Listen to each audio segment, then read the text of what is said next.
എല്ലാവർക്കും നമസ്കാരം. ഹൃദയനിർഭരം ധ്യാനത്തിൻ്റെ 44-ാമത്തെ എപ്പിസോഡിലേക്ക് ഏവർക്കും സ്വാഗതം. ഇപ്പോൾ നമ്മുടെ ഹാർട്ട്ഫുൾ കമ്മ്യൂണിക്കേഷൻ്റെ ഒരു സീരീസ് ഓഫ് എപ്പിസോഡ്സ് ആണ് കടന്നു പോയിക്കൊണ്ടിരിക്കുന്നത് അല്ലേ. ഇന്നത്തെ എപ്പിസോഡിന് വേണ്ടി നമ്മളോടൊപ്പം ഉള്ളത് കേരളത്തിൻ്റെ റീജിയണൽ ഫെസിലിറ്റേറ്ററായ KU മോഹൻ അങ്കിളാണ്. നമസ്കാരം അങ്കിൾ. നമസ്തേ ഡോക്ടർ അജയ. നമസ്കാരം അങ്കിൾ. അപ്പോൾ ഇന്നത്തെ സെഷൻ സ്റ്റാർട്ട് ചെയ്യുന്നതിന് മുമ്പ് നമുക്കൊരു സെൻറ്ററിങ്ങിലൂടെ സ്റ്റാർട്ട് ചെയ്യാം അല്ലേ. ഓക്കെ. ഓക്കെ. മൃദുവായി കണ്ണുകൾ അടയ്ക്കുക. നമ്മുടെ ഹൃദയത്തിലുള്ള ദിവ്യ സാന്നിധ്യവുമായി സ്നേഹപൂർവം നമുക്ക് കണക്റ്റ് ചെയ്യാം.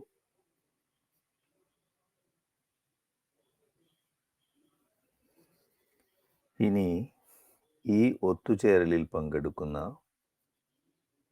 എല്ലാവരുടെയും ഹൃദയവുമായി നമുക്ക് സ്നേഹപൂർവം കണക്റ്റ് ചെയ്യാം.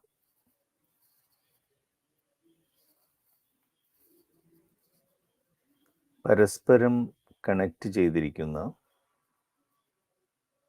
ഹൃദയനിർഭരമായ ഈ അവസ്ഥയിൽ നമുക്കൊരു പ്രാർത്ഥന ചെയ്യാം. നമ്മുടെ ഈ ഒത്തുചേരൽ എല്ലാവരുടെയും സമഗ്രമായ പുരോഗതിക്ക് അനുയോജ്യമാവട്ടെ എന്ന സങ്കല്പത്തിൽ പ്രാർത്ഥനാ നിർഭരമായി നമുക്ക് 2 മിനിറ്റ് ഇരിക്കാം.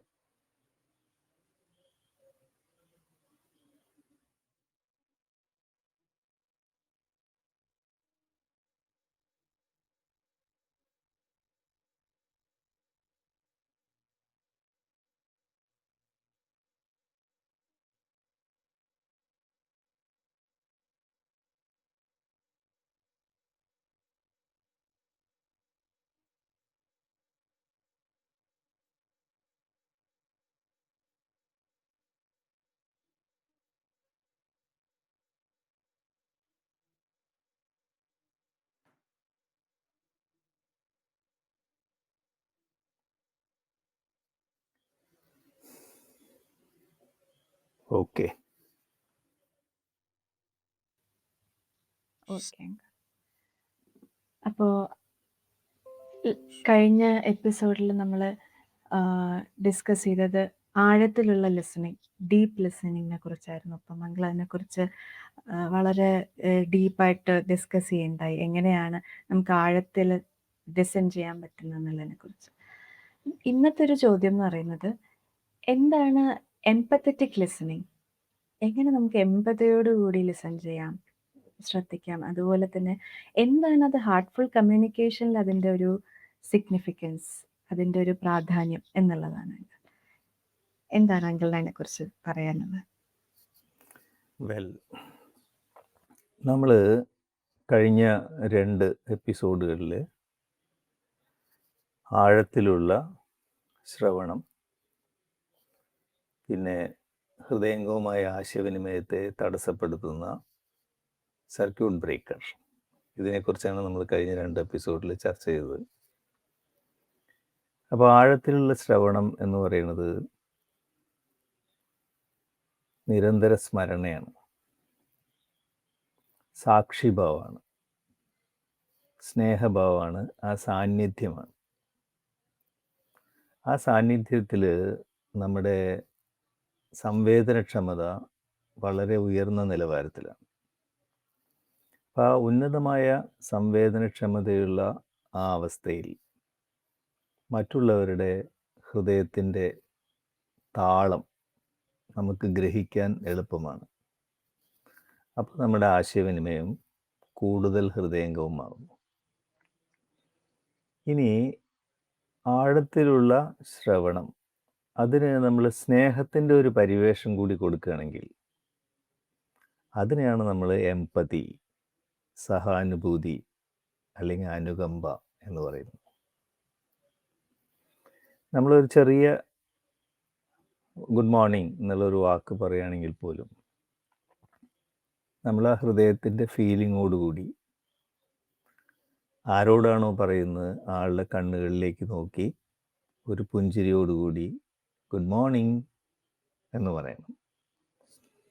അതിന് പകരം ദാജി പറയാറുണ്ട്, അദ്ദേഹത്തിന് ലഭിക്കുന്ന ചില മെയിലുകൾ ഗുഡ് മോർണിംഗ് എന്ന് ടൈപ്പ് ചെയ്യുന്നതിന് പകരം അത് ഷോർട്ടാക്കിയിട്ട് ജി മോർണിംഗ് എന്ന് പറയും.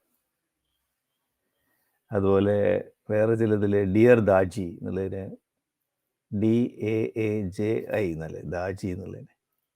അപ്പം ആ JI എന്നുള്ള ഷോർട്ടാക്കിയിട്ട് ജി എന്ന് പറയും, ജോർജ് എന്നുള്ള ജി. അപ്പം അദ്ദേഹം പറയുന്നത് മൂന്നാമതൊരാൾ ഇത് വായിക്കുന്ന സമയത്ത് ഡിയർ DAAG എന്നാണ്, ദാഗ്. ദാഗ് എന്ന് പറഞ്ഞാൽ ഹിന്ദിയിൽ അന്ധകാരം, ഡാർക്ക്നെസ് എന്നാണ് അർത്ഥം. അപ്പോൾ എന്താ ഈ ഷോർട്ടാക്കുന്നതോട് കൂടിയിട്ട് ഇതിൻ്റെ അർത്ഥം പരിപൂർണമായിട്ട് മാറി, ആശയവിനിമയം അപകടത്തിലായി. അപ്പോൾ ഇത് കാണിക്കുന്നത് എന്താണ്? നമ്മൾ പലപ്പോഴും ആശയവിനിമയം നടത്തുന്ന സമയത്ത് യാന്ത്രികമായിട്ട് ഉപരിപ്ലവമായിട്ട് ഫീലിംഗ് ഇല്ലാതെ ഓട്ടോമാറ്റിക്കായിട്ട് പ്രതികരിക്കുകയാണ് ചെയ്യുന്നത് പലപ്പോഴും. അത് നമ്മുടെ കപടമായ വ്യക്തിത്വത്തെയാണ് ശരിക്കും കാണിക്കുന്നത്. കാരണം നമ്മുടെ യഥാർത്ഥ വ്യക്തിത്വം എന്താണ്? നമ്മുടെ ഹൃദയമാണ്, അല്ലെങ്കിൽ ആത്മസ്വരൂപമാണ്. ആത്മസ്വരൂപം എന്ന് പറഞ്ഞാൽ എന്താണ്? സ്നേഹമാണ്, സാന്നിധ്യമാണ്, അനുഗ്രഹമാണത്. അപ്പോൾ അതുകൊണ്ടാണ് ആനന്ദമാണ്. അതുകൊണ്ടാണ് നമ്മൾ ആനന്ദം അനുഗ്രഹത്തെ ആകർഷിക്കുന്നു എന്ന് പറയാറില്ല. Joy attract grace. അപ്പോൾ ഒരു അനുഗ്രഹ വർഷമാണ് അങ്ങനെയുള്ള ആശയവിനിമയം. അതിനെന്ത് ചെയ്യണം? നമ്മൾ കഴിഞ്ഞ എപ്പിസോഡുകളിലൊക്കെ പറഞ്ഞത് ആഴത്തിലുള്ള ധ്യാനം, AEIOU എന്നുള്ള സ്റ്റെപ്പുകളിലൂടെ ആ ധ്യാനാവസ്ഥ നിലനിർത്തുക. അപ്പോൾ നമ്മുടെ ആശയവിനിമയം മനോഹരമാവും. അത് സാന്നിധ്യമായിരിക്കും, സ്നേഹമായിരിക്കും, അനുഗ്രഹമായിരിക്കും. ദാജി പറയാറുണ്ട്, അദ്ദേഹം അമേരിക്കയിലായിരിക്കുന്ന സമയത്ത് രാവിലെ എല്ലാ ദിവസവും അദ്ദേഹം ധ്യാനിക്കും. അതിനുശേഷം ബ്രേക്ക്ഫാസ്റ്റിന് ശേഷം ഓഫീസിലേക്ക് പോകും. അപ്പോൾ കാറിൽ യാത്ര ചെയ്യുന്ന സമയത്ത് രാവിലെ ധ്യാനിച്ചപ്പോൾ ഉണ്ടായ ആ ധ്യാനാവസ്ഥ അദ്ദേഹം വീണ്ടും ഹൃദയത്തിലൊന്ന് പുനരാവിഷ്കരിക്കും, ഹൃദയത്തിലേക്ക് ശ്രദ്ധ കൊടുത്തുകൊണ്ട്. അപ്പോൾ അദ്ദേഹം ശ്രദ്ധിച്ചു, ഹൃദയത്തിലേക്ക് വീണ്ടും ശ്രദ്ധിക്കുമ്പോൾ ആ ധ്യാനാവസ്ഥ കൂടുതൽ തീവ്രമാകുന്നു ഹൃദയത്തിൽ. അത് വളരുന്നു. അത് വളരുന്നതോടൊപ്പം അദ്ദേഹത്തിൻ്റെ ശരീരത്തിലെ എല്ലാ കോശങ്ങളിലും അത് വ്യാപിക്കുന്നതും അദ്ദേഹത്തിൻ്റെ സൂക്ഷ്മ ശരീരത്തിലും അത് വ്യാപിക്കുന്നത് അദ്ദേഹത്തിന് ദർശിക്കാൻ കഴിഞ്ഞു. അതായത് മനസ്സ്, ബുദ്ധി, അഹങ്കാരം അടങ്ങുന്ന ബോധത്തിലും ഈ തീവ്രമായ ധ്യാനാവസ്ഥ സാവധാനം വ്യാപിക്കുന്നു നമ്മൾ ഹൃദയത്തിലേക്ക് അറ്റൻഷൻ കൊടുക്കുന്ന സമയത്ത്. എന്ന് മാത്രമല്ല, അദ്ദേഹം പിന്നീട് ശ്രദ്ധിച്ചു, ഇത് നമ്മുടെ കോശങ്ങളിലും സൂക്ഷ്മ ശരീരത്തിലും വ്യാപിച്ചു കഴിഞ്ഞ് നമ്മുടെ പുറത്തേക്ക് വ്യാപിക്കും നമ്മളിൽ നിന്ന്. അങ്ങനെയാണ് അദ്ദേഹം ഈ സങ്കല്പം നമുക്കായിട്ട് അവതരിപ്പിച്ചത്. ഒഴിവുള്ള സമയത്ത് നമ്മൾ ഈ സങ്കല്പം വയ്ക്കണം. നമ്മുടെ ധ്യാനാവസ്ഥ ശക്തമാക്കാനും അത് ഉപയോഗിക്കാനും നമ്മൾ ഈ സങ്കല്പം പ്രയോഗിക്കണം. എന്താണ്? നമ്മുടെ ചുറ്റുമുള്ള എല്ലാ ചരാചരങ്ങളും ദിവ്യസ്മരണയിലാണ്. അപ്പോൾ അദ്ദേഹം പറഞ്ഞു, ഇപ്പോൾ ആ സമയത്ത് നമ്മൾ ആർക്കെങ്കിലും ഷേക്ക് ഹാൻഡ് കൊടുക്കുകയാണെങ്കിൽ അദ്ദേഹം പറഞ്ഞു, അദ്ദേഹത്തിൻ്റെ ഫാർമസിയിൽ പ്രിസ്ക്രിപ്ഷൻ കൊണ്ടുവരുന്ന ആളുകളുടെ ആ പ്രിസ്ക്രിപ്ഷൻ വാങ്ങിക്കുമ്പോൾ അവരുടെ കണ്ണുകളിലേക്ക് നോക്കി ഒന്ന് പുഞ്ചിരിക്കുമ്പോൾ അദ്ദേഹത്തിൽ നിന്ന് ഈ സംപ്രേഷണം സ്നേഹത്തിൻ്റെ രൂപത്തിൽ പ്രവഹിക്കുന്നത് അദ്ദേഹത്തിന് ദർശിക്കാൻ കഴിഞ്ഞു. അപ്പോൾ ഇത് അനുഭവിക്കുന്നവർക്ക് ശാന്തി അനുഭവപ്പെടുന്നു. അപ്പോൾ ഈ ആശയവിനിമയത്തിൽ നമ്മുടെ ഈ സങ്കല്പം വളരെ പ്രധാനമാണ്. നമ്മുടെ ഫ്രീ ടൈമിൽ നമ്മുടെ ചുറ്റുമുള്ള എല്ലാ ചരാചരങ്ങളിലും ദിവ്യസ്മരണയിലാണ് എന്ന സങ്കല്പം. അപ്പോൾ അത് അനുഭവിക്കുന്നവർക്ക് ശാന്തിയും ആനന്ദവും അനുഭവപ്പെടുന്നു. അതുകൊണ്ടാണ് ആനന്ദം അനുഗ്രഹത്തെ ആകർഷിക്കുന്നത്. അതൊരു അനുഗ്രഹ വർഷമാണ്. അപ്പോൾ ഇനി ആശയവിനിമയത്തിൽ ചിലപ്പോൾ നമ്മൾ ചില ഉരസലുകൾ ഉണ്ടായി നിൽക്കുക, അല്ലെങ്കിൽ അഭിപ്രായ വ്യത്യാസങ്ങൾ ഉണ്ടായി നിൽക്കുക. ആ സമയത്ത് ആഴത്തിലുള്ള ശ്രവണം വളരെയധികം ഗുണം ചെയ്യും. ഒരുപക്ഷെ ഒരാൾ നമ്മളോട് വളരെ ദേഷ്യത്തിൽ ആണ് സംസാരിക്കുന്നതെന്ന് വിചാരിക്കുക. ആ സമയത്ത് എന്ത് ചെയ്യണം? നമ്മളൊരു പോസ് എടുക്കണം, താൽക്കാലിക വിരാമം. പോസ് എടുക്കുന്ന സമയത്ത് നമ്മളുടെ ഹൃദയവുമായിട്ട് നമുക്ക് കണക്ഷൻ വരും, ഹൃദയത്തിലെ ശൂന്യതയുമായിട്ട് നമ്മൾ ബന്ധപ്പെടും. ഈ ശൂന്യത എന്ന് പറയുന്നത് എല്ലാ സാധ്യതകളും അന്തർലീനമായിട്ടുള്ള ശൂന്യതയാണ്. അവിടെ നമുക്ക് ചോയ്സ് ഉണ്ട്. എന്തിനാ ചോയ്സ്? ഹിതകരമായ രീതിയിൽ നമുക്ക് പ്രതികരിക്കാം. അപ്പോൾ പലപ്പോഴും ആളുകൾ ദേഷ്യത്തോടെ നമ്മളോട് സംസാരിക്കുമ്പോൾ അതിൻ്റെ പിന്നിൽ പൂർത്തീകരിക്കാത്ത ഒരു ആവശ്യം ഉണ്ടാവും, അല്ലെങ്കിൽ ഒരു പ്രതീക്ഷ ഉണ്ടാവും. അത് ഈ പോസ് എടുത്തുകൊണ്ട് നമ്മൾ മനസ്സിലാക്കുകയാണെങ്കിൽ, അല്ലെങ്കിൽ ഒരു താൽക്കാലിക വിരാമം എടുത്തുകൊണ്ട് നമ്മൾ മനസ്സിലാക്കുകയാണെങ്കിൽ, നമുക്ക് ഹിതകരമായ രീതിയിൽ പ്രതികരിക്കാൻ സാധിക്കും. നമ്മുടെ ഹാർട്ട്ഫുൾനെസ്സിൻ്റെ ബേസിക് ട്രെയിനിങ് പ്രോഗ്രാം, അതിനിപ്പോൾ ഹോപ്പ് എന്ന് പറയാം, HOPE, heartfulness odyssey for personal excellence. അത് 13 ചാപ്റ്റേഴ്സ് ഉള്ള ഒരു ടെക്സ്റ്റാണത്. അതിൻ്റെ അവസാനത്തെ ചാപ്റ്റർ പവർ ഓഫ് പോസ് എന്നാണ്. വിരാമത്തിൻ്റെ കരുത്ത് എന്ന് മലയാളത്തിൽ പറയാം നമുക്ക്. അപ്പോൾ ഓരോ ചാപ്റ്ററിലും ആ ചാപ്റ്ററിൻ്റെ അർത്ഥത്തോട് ബന്ധപ്പെടുന്ന ചില മൃഗങ്ങളുടെ അല്ലെങ്കിൽ പക്ഷികളുടെ പടം കൊടുത്തിട്ടുണ്ട്. അപ്പോൾ ഈ വിരാമത്തിൻ്റെ കരുത്ത് എന്നുള്ള ചാപ്റ്ററിൽ കൊടുത്തിരിക്കുന്ന പക്ഷി അരയന്നമാണ്. അരയന്നത്തിന് യോഗശാസ്ത്രത്തിൽ അത് വിവേചനത്തിൻ്റെ അല്ലെങ്കിൽ വിവേകത്തിൻ്റെ പ്രതീകമാണ്. അതായത് പാലും വെള്ളവും ഒരുമിച്ച് വെച്ചാൽ അതിന് പാല് മാത്രം സെപ്പറേറ്റ് ചെയ്തെടുക്കാവുന്ന ഒരു പ്രത്യേക രീതിയിലാണ് അരയന്നത്തിൻ്റെ തൊണ്ടയുടെ ഘടന. അപ്പോൾ ഡിസ്ക്രിമിനേഷൻ അല്ലെങ്കിൽ വിവേകം എന്ന് പറയുന്നത് യോഗശാസ്ത്രത്തിൽ വളരെ പ്രധാനമാണ്. അപ്പം അതിൻ്റെ പ്രതീകമാണ് അരയന്നം. അപ്പോൾ നമ്മൾ ഒരു വിരാമം എടുക്കുന്ന സമയത്ത് ഉന്നതമായ വിവേകത്തിൻ്റെ അവസ്ഥയുമായി നമ്മൾ കണക്ട് ചെയ്യപ്പെടുന്നു. അവിടെയാണ് നമുക്ക് ഈ ചോയ്സ് ഉള്ളത്, ഹിതകരമായി പ്രതികരിക്കാനായിട്ട്. അപ്പോൾ വിരാമം വളരെ പ്രധാനമാണ്. ആ വിരാമത്തിൽ സഹാനുഭൂതിയോടുകൂടി പ്രതികരിക്കാനുള്ള ഒരു അവസരം നമുക്ക് കിട്ടും. വിക്ടർ ഫ്രാങ്കിൾ എന്ന് പറഞ്ഞിട്ട് ഒരു ഫിലോസഫർ, തത്വചിന്തകൻ, അദ്ദേഹത്തിൻ്റെ പ്രസിദ്ധമായിട്ടുള്ള പുസ്തകമാണ് മാൻ സെർച്ച് ഫോർ മീനിങ്. മലയാളത്തിൽ പറഞ്ഞാൽ നമ്മൾ ജീവിതത്തിൻ്റെ അർത്ഥം തേടിയുള്ള മനുഷ്യൻ്റെ യാത്ര എന്ന് പറയും. അതിൽ അദ്ദേഹത്തിൻ്റെ പ്രസിദ്ധമായിട്ടുള്ള ഒരു വാചകം എന്താണെന്ന് വെച്ചാൽ, between A trigger and response there is a space. In that space we have choice for our response.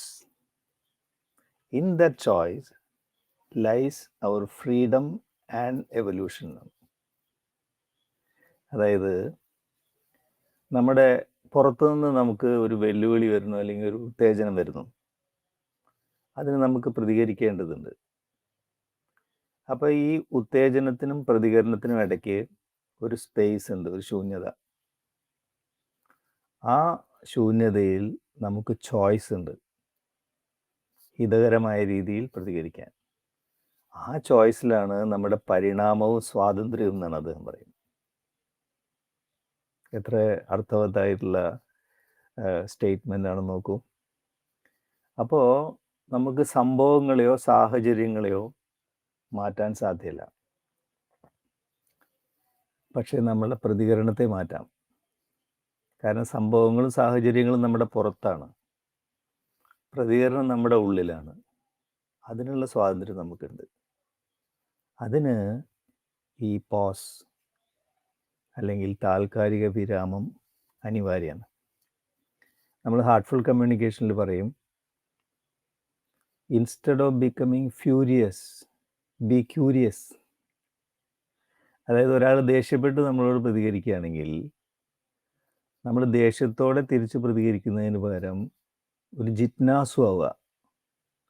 എന്തുകൊണ്ടാണ് ഇദ്ദേഹം ഇങ്ങനെ ദേഷ്യത്തോടെ പ്രതികരിക്കുന്നത്? അപ്പം അതിൻ്റെ പിന്നിൽ പൂർത്തീകരിക്കാത്തൊരാവശ്യം ഉണ്ടാവും, ഒരു പ്രതീക്ഷ ഉണ്ടാവും. അത് ഈ പോസിൽ അനുകമ്പയോടെ നമ്മൾ ഇരിക്കുന്ന സമയത്ത് നമുക്ക് മനസ്സിലാവും അത്. അപ്പോൾ എന്താ സംഭവിക്കുക? നമ്മുടെ പ്രതികരണം കൂടുതൽ ഹിതകരമാവും, ആശയവിനിമയം ഹൃദയംഗമമാവും, ഊഷ്മളമായ ബന്ധം പുനഃസ്ഥാപിക്കാനുള്ള സാഹചര്യമുണ്ട്.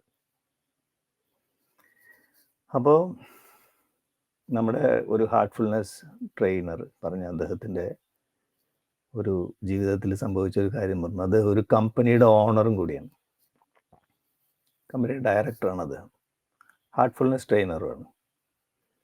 അപ്പോൾ അദ്ദേഹത്തിൻ്റെ കമ്പനി കോവിഡ് കാലത്ത് ബിസിനസ് കുറഞ്ഞു, പ്രോഫിറ്റും കുറഞ്ഞു. വേറെ നിവൃത്തിയില്ലാത്ത അവസ്ഥയിൽ അദ്ദേഹത്തിന് എംപ്ലോയീസിൻ്റെ സാലറി പകുതിയായി കട്ട് ചെയ്യേണ്ടി വന്നു. അപ്പം എന്ത് സംഭവിച്ചു? എംപ്ലോയീസ് ആകെ അപ്സെറ്റായി, അവർക്ക് ദേഷ്യം വന്നു, നീരസം. വീണ്ടും തുടർച്ചയായിട്ട് ബിസിനസ് താഴത്തേക്ക് പോകുന്നു, പ്രോഫിറ്റും താഴത്തേക്ക് പോകുന്നു. എന്നാൽ എംപ്ലോയീസ് മുഴുവൻ അസ്വസ്ഥരാണ്. അവർക്ക് എല്ലാവർക്കും ഒരു വ്യക്തതയില്ലായ്മ, ഒരു ഇൻസെക്യൂരിറ്റി ഫീലിംഗ്. ഈ അവസ്ഥയിൽ കപ്പൽ മുങ്ങുന്ന അവസ്ഥയാണ്. അപ്പോൾ എല്ലാ എംപ്ലോയീസിനെയും അതുപോലെ എല്ലാ ഡിപ്പാർട്ട്മെൻറ്റിൻ്റെ സൂപ്പർവൈസേഴ്സിനെയും ഒരുമിച്ച് കാണാതെ തീരുമാനിച്ചു, ഡയറക്ടർ എന്നുള്ള നിലയ്ക്ക്. അപ്പോൾ കോൺഫറൻസ് ഹാളിലേക്ക് എല്ലാവരോടും വരാൻ പറഞ്ഞു. അദ്ദേഹം ആ കോൺഫറൻസ് ഹാളിലേക്ക് പ്രവേശിച്ചപ്പോൾ അവിടുത്തെ അന്തരീക്ഷം അദ്ദേഹത്തിന് മനസ്സിലായി. അന്തരീക്ഷം മുഴുവൻ കലുഷിതമാണ്. എല്ലാവരും ദേഷ്യത്തിലാണ്, നിരാശയിലാണ്. മുന്നോട്ടെങ്ങനെ പോകും എന്നുള്ളതാണ് എല്ലാവർക്കും പ്രശ്നം. വ്യക്തതയില്ലായ്മ, പിന്നെ ഒരു സുരക്ഷിത ബോധവും ഇല്ലാത്ത. അപ്പോൾ അദ്ദേഹം അവിടെ പോയി, അവിടെ ഇരുന്നു, കുറച്ച് നേരം പ്രാർത്ഥനാ ധ്യാനത്തിൽ മുഴുകി. അതിനുശേഷം അദ്ദേഹം പറഞ്ഞു, നിങ്ങൾക്ക് എല്ലാവർക്കും അറിയാം സാഹചര്യം ഇപ്പോൾ എന്താണെന്ന്. അപ്പോൾ ഈ സാഹചര്യത്തിൽ നിങ്ങളുടെ ഓരോരുത്തരെയും ഹൃദയത്തിൻ്റെ ഫീലിംഗ് എന്താണ് എന്ന് അറിയാനാണ് ഞാൻ വന്നിട്ടുള്ളത്. നിങ്ങൾ ഓരോരുത്തരും ഹൃദയം തുറന്ന് നിങ്ങൾക്ക് എന്താണ് ഫീൽ ചെയ്യുന്നത് അത് ഷെയർ ചെയ്താലും എന്ന് പറഞ്ഞു. അപ്പോൾ തുടക്കത്തിൽ ആളുകൾ നീരസത്തോടു കൂടിയായിരുന്നു പ്രതികരണം. ഈ പ്രാർത്ഥനാ നിർഭരമായിട്ടുള്ള അവസ്ഥയിൽ സാവധാനത്തിൽ ആളുകൾ ഹൃദയം തുറക്കാൻ തുടങ്ങി. എല്ലാവരും സംസാരിച്ചപ്പോഴാണ് അദ്ദേഹത്തിന് മനസ്സിലായത് എല്ലാവരുടെയും പ്രശ്നം ഒന്നാണ്. അവരുടെ പ്രശ്നം എന്താണ്? ക്ലാരിറ്റി ഇല്ലാത്ത അവസ്ഥ, ഒരു വ്യക്തത ഇല്ല ഒന്നിനും, ഇൻസെക്യൂരിറ്റി, ഒരു അരക്ഷിതാവസ്ഥ, ഒരു സംരക്ഷണം ഇല്ലാത്ത അവസ്ഥ. എന്താണ് സംഭവിക്കുക കമ്പനിക്ക് എന്നറിയില്ല, സാലറി പകുതിയായി കുറച്ചിരിക്കുന്നു. അപ്പോൾ വ്യക്തതയില്ലായ്മയും സുരക്ഷിതത്വബോധം ഇല്ലാത്ത അവസ്ഥയാണ് എല്ലാവർക്കും ഉള്ളത്. അപ്പം അദ്ദേഹം പറഞ്ഞു, നമുക്ക് എല്ലാവർക്കും ഒരേ പ്രശ്നമാണ്, ഇതാണ് പ്രശ്നം, നമുക്ക് വ്യക്തതയില്ല, സുരക്ഷിത ബോധവുമില്ല. അപ്പോൾ ആ വ്യക്തതയും സുരക്ഷിത ബോധവും അത് നിങ്ങൾക്ക് പ്രദാനം ചെയ്യാനാണ് ഞാൻ ഇന്ന് ഈ മീറ്റിംഗ് വിളിച്ചിട്ടുള്ളത്. നമ്മളെല്ലാവരും ഒരേ ബോട്ടിലെ യാത്രക്കാരാണ്, എല്ലാവർക്കും ഒരേ പ്രശ്നമാണ്. ഇപ്പം ബോട്ട് ആടി ഉലഞ്ഞ് മുങ്ങാൻ പോകുന്ന സമയത്ത് ഓരോരുത്തർക്കായിട്ട് ഇന്ന് രക്ഷപ്പെടാൻ സാധ്യമല്ല. ബോട്ട് മുങ്ങാൻ പോകുമ്പോൾ എന്താ ചെയ്യേണ്ടത്? എല്ലാവരും കൈകോർത്ത് പിടിച്ചുകൊണ്ട് ആദ്യം ബോട്ട് സ്റ്റഡിയാക്കണം. ഇത്രയും പറഞ്ഞോട് കൂടിയിട്ട് അന്തരീക്ഷം മാറി. ഓരോരുത്തരും ഈ കമ്പനി മെച്ചപ്പെടുത്താനും ബിസിനസ് കൂട്ടാനും പ്രോഫിറ്റ് കൂട്ടാനുമുള്ള നിർദ്ദേശങ്ങൾ വയ്ക്കാൻ തുടങ്ങി. അപ്പം അദ്ദേഹം പറയാം, ഇതുവരെ ഉണ്ടാവാത്ത രീതിയിൽ വളരെ പോസിറ്റീവായിട്ടുള്ള ക്രിയേറ്റീവായിട്ടുള്ളൊരു മീറ്റിംഗ് ആയിട്ട് അത് അവസാനിച്ചു. എന്താണ് കാരണം? എമ്പതി, സഹാനുഭൂതി, അനുകമ്പ, വിരാമം, ആഴത്തിലുള്ള ശ്രവണം, ഇതെല്ലാം അവിടെ പ്രായോഗികമായിരുന്നു. അപ്പോൾ ആദ്യം അനുകമ്പ, സഹാനുഭൂതി, എമ്പതി, പരിഹാരം അവസാനമാണ്. പരിഹാരം തന്നെ അതിൽ നിന്ന് ഉയർന്നു വരും, ഉരുത്തിരിഞ്ഞു വരും. അപ്പോൾ ആദ്യം സഹാനുഭൂതി. മനുഷ്യൻ്റെ ബ്രെയിൻ സഹാനുഭൂതിക്ക് വേണ്ടി ഡോക്ടർക്ക് അറിയാം, അത് അങ്ങനെയാണ് വയർ ചെയ്തിരിക്കുന്നത്. നമുക്ക് മിറർ ന്യൂറോൺസ് ഉണ്ട് നമ്മുടെ ബ്രെയിനിൽ. ആരെങ്കിലും ഒരു കഷ്ടപ്പെടുന്ന അവസ്ഥയിൽ, സങ്കടപ്പെടുന്ന അവസ്ഥയിൽ ഈ മിറർ ന്യൂറോൺസ് നമ്മുടെ ഉള്ളിൽ ഫയർ ചെയ്യും. അപ്പോഴാണ് അതേ ഫീലിംഗ് നമുക്ക് ഉണ്ടാവുക. അപ്പോൾ ആരെങ്കിലും അപകടത്തിൽപ്പെട്ടു വേദനിക്കുകയായിരിക്കും, നമുക്ക് ആ വേദന അനുഭവപ്പെടും. മിറർ ന്യൂറോൺസ് വർക്ക് ചെയ്യുന്നതുകൊണ്ടാണ്. ചിലർ ബ്ലഡ് കണ്ട അപ്പം തന്നെ തലകറങ്ങി വീഴുന്നത്, അത് മിറർ ന്യൂറോൺസിൻ്റെ ആക്ടിവിറ്റി കൊണ്ടാണ്. അപ്പോൾ നമ്മുടെ ബ്രെയിൻ മിറർ ന്യൂറോൺസ് അത് എമ്പതി അല്ലെങ്കിൽ സഹാനുഭൂതിക്ക് വേണ്ടി വയർ ചെയ്തിരിക്കുകയാണ്. രാമകൃഷ്ണ പരമഹംസരുടെ ഒരു കഥ പറയാറുണ്ട് വിവേകാനന്ദ സ്വാമികൾ. ഒരിക്കൽ രാമകൃഷ്ണദേവനും വിവേകാനന്ദ സ്വാമികളും കൂടി ആശ്രമത്തിൻ്റെ ഉള്ള ഒരു കുളത്തിൽ കുളിച്ചിട്ട് വരികയാണ് ആശ്രമത്തിലേക്ക്. ഒരു ഇടവഴിയിൽ കൂടെയാണ് വരുന്നത്. അപ്പോൾ ആ ഇടവഴിയിൽ കൂടെ ഒരു കർഷകൻ 2 കാളകളെ തൊളിച്ചുകൊണ്ട് പോകുന്നുണ്ട്. അപ്പോൾ അദ്ദേഹം ചാട്ടകൊണ്ട് ഈ കാളകളെ ഇങ്ങനെ അടിക്കുന്നുണ്ടായിരുന്നു. അപ്പോൾ ഓരോ പ്രാവശ്യം ഈ ചാട്ടകൊണ്ട് കാളകളെ അടിക്കുമ്പോഴേക്കും രാമകൃഷ്ണദേവൻ ഇങ്ങനെ പുളയുന്നതായിട്ട് വിവേകാനന്ദ സ്വാമികൾക്ക് അനുഭവപ്പെട്ടു.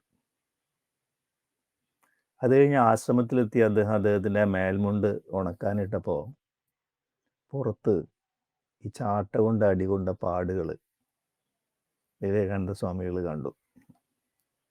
അദ്ദേഹം റിപ്പോർട്ട് ചെയ്തിട്ടുണ്ട്. അപ്പോൾ പ്രകൃതിയുമായി അത്രയധികം താതാത്മ്യത്തിൽ നിൽക്കുന്ന വ്യക്തിയാണ് രാമകൃഷ്ണദേവൻ. ഉന്നതമായ ബോധത്തിൻ്റെ ഉടമയാണ് അദ്ദേഹം. അപ്പോൾ ഉന്നതമായ ബോധവും ഉന്നതമായ സഹാനുഭൂതിയും പരസ്പര പൂരകങ്ങളാണ്. അപ്പോൾ ഉന്നതമായ ബോധത്തിൻ്റെ ഉടമയ്ക്ക് ഉന്നതമായ സഹാനുഭൂതി ഉണ്ടാവും. നമ്മുടെ ഉള്ളിൽ സഹാനുഭൂതി ഉണരുന്ന സമയത്ത് നമ്മുടെ ബോധവും ഉന്നതമായിരിക്കും. ഇനി മദർ തെരേസയെക്കുറിച്ച് ഒരു സംഭവ കഥ പറയാറുണ്ട്. കൽക്കത്തയിലെ ഒരു കുഷ്ഠരോഗികളുടെ കുട്ടികൾ താമസിക്കുന്ന ഒരു കോളനിയിൽ അവിടെ അവരുടെ രോഗശാന്തി ശുശ്രൂഷയ്ക്ക് വേണ്ടി ഇവർ പോകാറുണ്ട്. അപ്പോൾ മദർ തെരേസ അവിടുത്തെ ഈ കുഷ്ഠരോഗം ബാധിച്ച കുട്ടികളെ കെട്ടിപ്പിടിക്കും. എന്നിട്ട് അവരുടെ കൈകളിലുള്ള ഈ കുഷ്ഠരോഗത്തിൻ്റെ മുറിപ്പാടുകളിൽ അവർ നക്കും. അപ്പോൾ പറയണമെന്ന് വെച്ചാൽ ആ നക്കുന്നോട് കൂടിയിട്ട് ആ മുറിവ് ഉണങ്ങിപ്പോകും. പിന്നീടാണ് ഈ ശാസ്ത്രം മിറർ ന്യൂറോൺസ് കൂടെ കണ്ടുപിടിച്ചത്, നമ്മുടെ ഉള്ളിൽ സഹാനുഭൂതി ഉന്നതമായിരിക്കുന്ന അവസ്ഥയിൽ മിറർ ന്യൂറോൺസ് വളരെ ആക്റ്റീവായിട്ട് ഫയർ ചെയ്യും. അപ്പോൾ ഇതിൻ്റെ പ്രതിഫലനം ഈ സഹാനുഭൂതി അനുഭവിക്കുന്ന ആളുടെ തലച്ചോറിലും സംഭവിക്കും. ആ റെസൊണൻസ് അല്ലെങ്കിൽ പ്രതിഫലനമാണ് അവരെ രോഗം മാറാൻ സഹായിക്കുന്നത്. ഇന്ന് ഡോക്ടർക്ക് അറിയാം, എല്ലാ സമഗ്രമായ ചികിത്സാ രീതികളും ഹോളിസ്റ്റിക് ട്രീറ്റ്മെൻറ്റും അതിൻ്റെ അടിസ്ഥാന ഘടകം എന്ന് പറയുന്നത് സഹാനുഭൂതി, അനുകമ്പ അല്ലെങ്കിൽ എമ്പതിയാണ്. അപ്പോൾ സഹാനുഭൂതി അല്ലെങ്കിൽ എമ്പതി കൊണ്ട് ശാരീരികമായ രോഗങ്ങൾ വരെ മാറ്റാൻ കഴിയുമെങ്കിൽ തീർച്ചയായിട്ടും ആശയവിനിമയം ഹൃദയംഗമമാക്കാൻ അത് ഉപയോഗപ്രദമാണ് എന്നത് വാസ്തവമല്ലേ? അപ്പോൾ എംപത്തറ്റിക് ലിസണിങ് അതിൻ്റെ പ്രാധാന്യമാണ് നമ്മൾ കാണുന്നത്. ഇനി സഹാനുഭൂതി എന്ന് പറഞ്ഞാൽ നമ്മൾ ആരോടാണോ സഹാനുഭൂതി കാണിക്കുന്നത് ആ ആൾ പറയുന്നത് മുഴുവൻ എഗ്രി ചെയ്യുക അല്ലെങ്കിൽ സമ്മതിക്കുക എന്നല്ല അതുകൊണ്ട് ഉദ്ദേശിക്കുന്നത്. Empathy doesn't mean agreement. നമുക്ക് വിയോജിപ്പുള്ള ആളുകളോടും നമുക്ക് സഹാനുഭൂതി പ്രകടമാക്കാൻ സാധിക്കും. നമ്മുടെ മാർഷൽ റോസൻബർഗ് നോൺ വയലൻറ്റ് കമ്മ്യൂണിക്കേഷൻ്റെ ഉപജ്ഞാതാവ് നമ്മൾ പറഞ്ഞില്ലേ, അദ്ദേഹത്തിൻ്റെ പ്രസിദ്ധമായ പുസ്തകമാണ് നോൺ വയലൻറ്റ് കമ്മ്യൂണിക്കേഷൻ. അതിൽ അദ്ദേഹം ഒരു സ്ത്രീയുടെ സംഭവ കഥ പറയുന്നുണ്ട്. ആ സ്ത്രീയെ ഒരാൾ അറ്റാക്ക് ചെയ്തു, കൊല്ലാനും കൊള്ളയടിക്കാനുമുള്ള ഉദ്ദേശത്തിലാണ്. ആ അറ്റാക്കിന് ശേഷം ഈ സ്ത്രീ ഈ അറ്റാക്ക് ചെയ്ത ആളുമായിട്ട് ഒരു ആശയവിനിമയമുണ്ട്, സംസാരിക്കുന്നു. ആ സംസാരിക്കുന്ന സമയത്ത് ഇവർ ഈ അറ്റാക്ക് ചെയ്ത ആളോട് സഹാനുഭൂതിയോടുകൂടി അനുകമ്പയോടുകൂടി അദ്ദേഹത്തിൻ്റെ സാഹചര്യം മനസ്സിലാക്കി എംപതൈസ് ചെയ്തപ്പോൾ ഇദ്ദേഹം ഇവരെ കൊല്ലാതെ പോവുകയാണ്. അപ്പോൾ മാർഷൽ റോസൻബർഗ് പറയാണ്, അനുകമ്പ അല്ലെങ്കിൽ സഹാനുഭൂതി പ്രകടമാക്കിയതിൻ്റെ ഫലമായിട്ട് ഇവർക്ക് ജീവൻ തിരിച്ചു കിട്ടി എന്ന് പറയുന്നത്. അപ്പോൾ അനുകമ്പ, നമ്മൾ മാതാപിതാക്കൾ നമുക്ക് അനുകമ്പയും സഹാനുഭൂതിയും പ്രകടിപ്പിക്കേണ്ട ഒരവസരമാണ് കുട്ടികളുടെ അടുത്ത്. പലപ്പോഴും മാതാപിതാക്കൾ ഈ സഹാനുഭൂതി അല്ലെങ്കിൽ അനുകമ്പ കുട്ടികളോട് പ്രകടിപ്പിക്കാൻ വിമുഖത കാണിക്കും. എന്താണ് കാരണം എന്ന് വെച്ചാൽ അത് പ്രകടിപ്പിക്കേണ്ടെന്ന് വെച്ചിട്ടല്ല, പക്ഷെ അത് പ്രകടിപ്പിച്ചാൽ അവരുടെ തെറ്റായ പ്രവണതകൾ അംഗീകരിക്കുകയാണെന്നുള്ള തോന്നൽ വരുന്നു വിചാരിച്ചിട്ടുള്ള തെറ്റിദ്ധാരണയിലാണ്. വാസ്തവത്തിൽ അത് മാതാപിതാക്കളുടെ തെറ്റിദ്ധാരണയാണ്. കുട്ടികളുടെ ഉള്ളിലുള്ള ഹൃദയത്തിൻ്റെ ഫീലിങ്ങും അവരുടെ ആവശ്യങ്ങളും മാതാപിതാക്കൾ മനസ്സിലാക്കുന്നു എന്ന് അവർക്ക് ബോധ്യപ്പെട്ടാൽ അവരെ മൂല്യങ്ങളോടുകൂടി ഭാവിയിലേക്ക്, ജീവിതത്തിലേക്ക് നയിക്കാൻ മാതാപിതാക്കൾക്ക് താരതമ്യേന എളുപ്പമാണ്. പലപ്പോഴും അത് തെറ്റിദ്ധരിക്കപ്പെടുന്ന ഒരു വസ്തുതയാണ് അനുകമ്പ സഹാനുഭൂതി എന്നതിൻ്റെ പ്രകടനം. ഇനി നമുക്ക് സ്വയം നമ്മളോട് തന്നെയും അനുകമ്പ അല്ലെങ്കിൽ സഹാനുഭൂതി ആവശ്യമാണ്. അപ്പോൾ സെൽഫ് എംപതി അല്ലെങ്കിൽ സ്വയം സഹാനുഭൂതി എന്ന് പറഞ്ഞാൽ നമുക്ക് തോന്നുന്നു അത് സ്വാർത്ഥതയാണെന്നല്ല.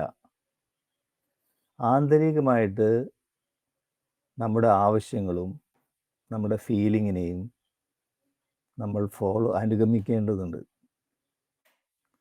അങ്ങനെ അനുഗമിക്കുമ്പോൾ നമുക്കൊരു സന്തുലിതാവസ്ഥയും ആനന്ദവും നിലനിർത്താൻ സാധിക്കും. അപ്പോൾ സ്വയം സഹാനുഭൂതി നമുക്ക് സന്തുലിതാവസ്ഥ നിലനിർത്താൻ അനിവാര്യമാണ്. മൃഗങ്ങൾക്കും ഈ മിറർ ന്യൂറോൺസ് ഉണ്ട്. ഏറ്റവും കൂടുതൽ മിറർ ന്യൂറോൺസുകൾ നമ്മൾ വീട്ടിൽ വളർത്തുന്ന നമ്മുടെ വളർത്തു നായ്ക്കൾക്കാണ്.